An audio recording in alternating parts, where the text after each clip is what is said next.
Alright, I'm going to try to read 7 and 8. And I am trying to work on a video, and I'll show it after we get done with this introduction thing. And then you'll see the next two cards, and I'm making the next two cards the same. Alrighty, so we're going to start reading chapter 7. And it came to pass. Wait a minute. No, let's go back up. And the men of Jeram came and fetched up the ark of the Lord, and brought it into the house of Abinadab in the hill, and sacrificed Eleazar his son to keep the ark of the Lord. And it came to pass, while the ark abode in Kadesh Jearim, that the time was long, for it was 20 years, and all the house of Israel lamented after the Lord. And Samuel spoke unto all the house of Israel, saying, If you do return unto the Lord with all your heart, then put away the strange gods and Ashtaroths from among you, and prepare your hearts unto the Lord, and serve him only, and he will deliver you out of the hands of the Philistines. And the children of Israel put away Balaam and Ashtaroth, and served the Lord only. And Samuel said, Gather all of Israel to Mizpah, and I will pray for you unto the Lord. And they gathered together unto Mizpah, and drew water, and poured it out before the Lord, and fasted on that day, and said there, We have sinned against the Lord. And Samuel judged the children of Israel in Mizpah. And when the Philistines heard that the children of Israel gathered together to Mizpah, the lords of the Philistines went up against Israel. And when the children of Israel heard it, they were afraid of the Philistines. The children of Israel said unto Samuel, Cast not to cry unto the Lord our God for us, that we will save us out of the hands of the Philistines. And Samuel took a sucking lamb, and offered it for a burnt offering, holy unto the Lord. And Samuel cried unto the Lord for Israel, and the Lord heard him.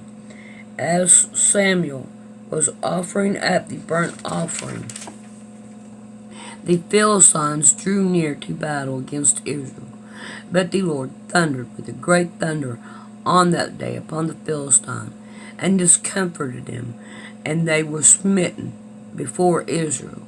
And the men of Israel went out as Mizpah, and pursued the Philistines, and smote them until they came up into Bethkar.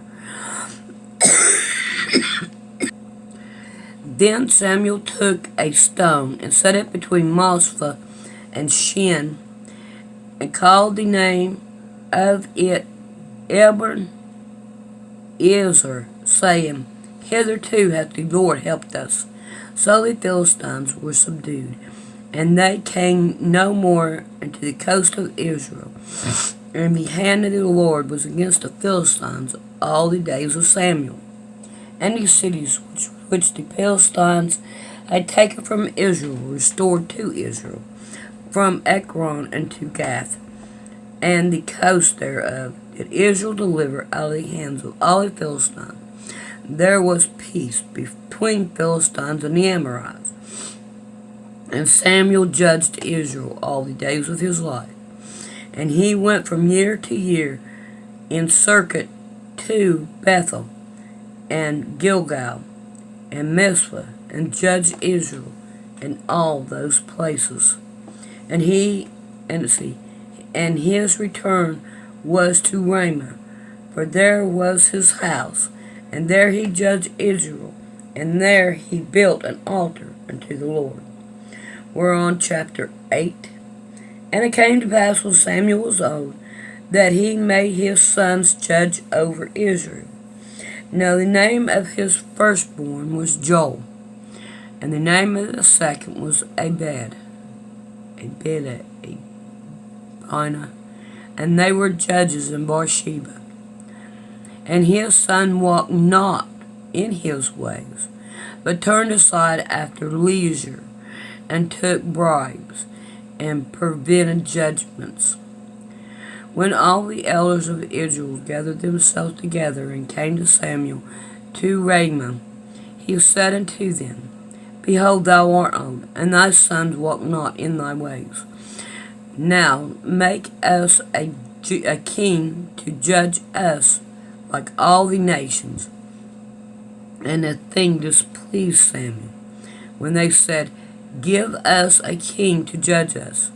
And Samuel prayed unto the Lord.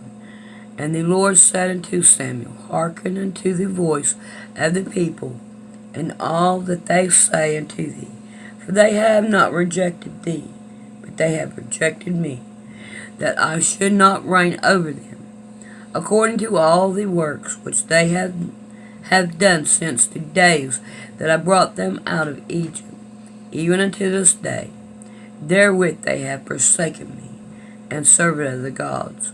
So do they also unto thee. Now therefore, hearken unto their voice.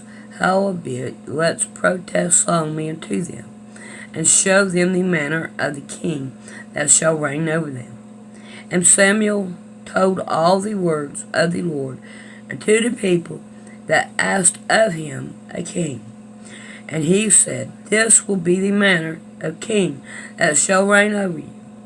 He will take your sons, and appoint them for himself, and for his chariots, and to his horsemen, and some shall run before his chariots. And he will appoint him captains over thousands, and captains over fifties, and will set them to ear his ground, and to reap his harvest, and to make his instrument of war an instrument of his chariots. So if you look at what's going on now, if you get in the Army, Navy, or anything like that, that is what your sons are doing. Is they're taking over what our king, which would be Trump right now. So, I think y'all can understand what I'm saying. It hasn't changed any at all. And neither has the women. Okay. And he will take your daughters, here we go, to be confederations, and to be cooks, and to be bakers. In other words, they're going to have the women to do their sewing, do all the women's work. They're going to be enslaving. Sure. But they get paid to do it. Look, I'm going to tell you. You're a slave. The dollar bill, the 20, the 5, the 10, whatever you want to look at. Whatever dollar bill you want to look at. That $100 bill that you could look at. It is all factitious. Factitious means it is not real. So they're working for nothing. Alright. If you don't believe me, look it up. The Federal Reserve is not federal. You will not find it under the government. You'll find it and with all the other stuff. People's names and companies and stuff like that. It's not federal. It's just a word. Alright, and he will take your fields and your vineyards and your olive yards, even the best of them, and give them to his servants. Alright, which is the servants? Him. The people that are working for him. He gonna get it all. And he will take the tenth of your seed, and of your vineyard, and of his officers, and to his servants. What do you think he's doing whenever you get that factitious money? You have to give part of it for your taxes. Do you think taxes are to be paid? Why? You work for that money. Why don't you be greedy on it? Because that's the only right way to go. How would you like if I come in there and when you got your paycheck and I said, you got to give me some of your money, and I put a gun to you? That's exactly the same thing that the government does to you. Alright. Alright. And he will take your maidservants and your manservants and your maidservants and your goodless young men and your asses and put them to his work. And he will take the tenth of your sheep, and ye shall be his servants. See, you're going to be his servant.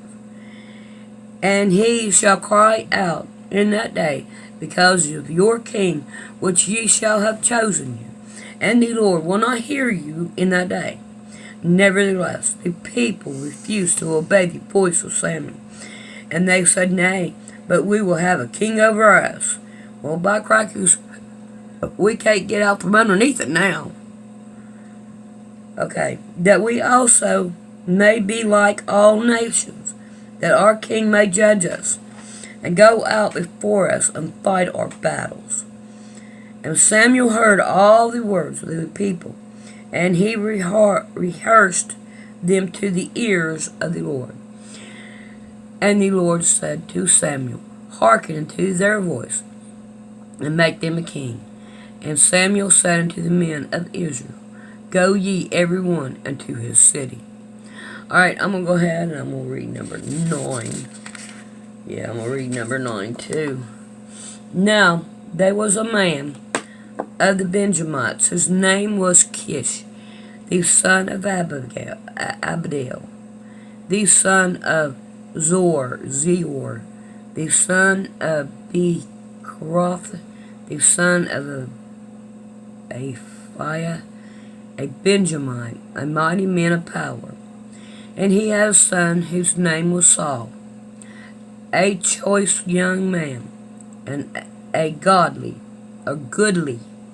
And there was not among the children of Israel a goodlier person than he. From his shoulders and upward, he was higher than any of the people. In other words, he was very tall. And the asses of Cush, Samuel's father, were lost. And Cush said unto Saul, his son, Take now one of the servants with thee, and arise, and go seek the asses. And he passed through Mount Ephraim, and passed through the land of Shalasha, and they found them not. Then they passed through the land of Shalem, and there they were not. And he passed through the land of the Benjamites, but they found them not.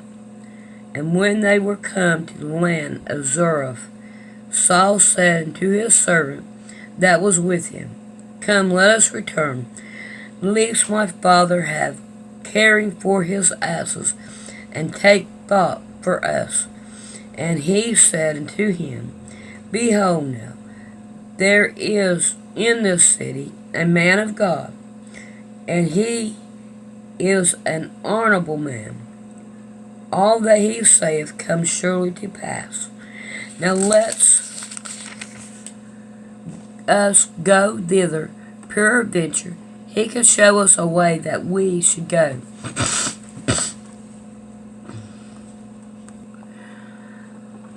See, then said Saul to his servant, But behold, if we go, what shall we bring the man? For the bread is spent in our vessels, and there is not a present to bring to the man of God that have we. And the servant answered Saul and said, Behold, I have there at hand a fourth part of a sickle of silver, that will I give to the man of God to tell us our way. Before time in Israel, when a man went to inquire of God, thus he spoke, Come, and let us go to the seer. For he that is now called a prophet was before time called a seer. In other words, until we got really witchcraft really bad and everything, they were called seers. People that were for God. I don't know if y'all can tell I keep on turning it off, but I have been. Alright, I'm on number 10 and chapter 9. Then said Saul to his servant, "Well said, come, let us go." So they went into the city there the man of God was. And as they went up the hill to the city, they found young maidens going out to draw water, and said unto them, Is the seer here? And they answered them and said, He is. Behold, he is before you. Make haste now, for he came today to the city. For there is a sacrifice of the people today in this high place. As soon as ye be come unto the city, you shall straightway find him, before he go up to the high place to eat. For the people will not eat until he come, because he doeth bless the sacrifice, and afterwards they eat that be beaten. Now therefore, let you up, for about this time you shall find him. And they went up into the city. And when they were come into the city, behold, Samuel came out against them, for to go up to the high place. Now the Lord had told Samuel in his ear a day before Saul's coming, Tomorrow, about this time, I will send thee a man out of the land of Benjamin, and thou shalt anoint him to be captain over my people Israel, that he may save my people out of the hands of the Philistines. For I have looked upon my people, because their cry has come unto me. And when Samuel saw Saul, the Lord said unto him, Behold, the man whom I spoke to thee of, this same shall reign over my people. And Saul drew near to Samuel in the gate, and said, Tell me, I pray thee, where this seer's house is. And Samuel answered Saul and said, I am the seer. Go up before me into the high place, for ye shall eat with me today, and tomorrow I will let thee go, and will tell thee all that is in thy heart. And as thine asses that were lost 3 days ago, set not thy mind on them, for they are found, and on whom is all the desire of Israel. Is it not on thee and on thy father's house? And Saul answered and said, I am not a Benjamite, of the smallest of the tribe of Israel, and my family the least of all the families of the tribe of Benjamin. Therefore, then speakest thou so to me.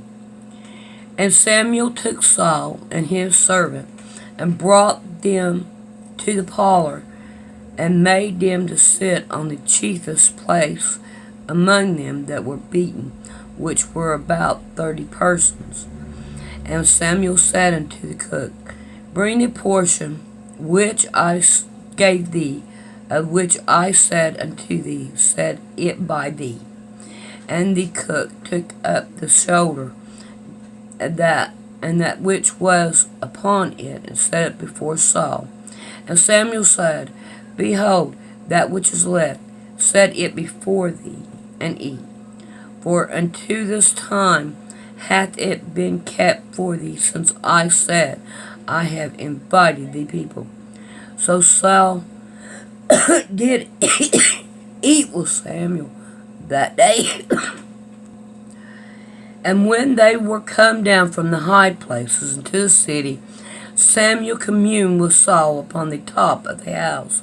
And they arose early, and it came to pass about the spring of the day, that Samuel called Saul to the top of the house, saying, Up, that I may send thee away. And Saul arose, and they went out both of them, he and Samuel's abroad. And as they were going down to the end of the city, Samuel said to Saul, Did the servant pass on before us? And he passed on.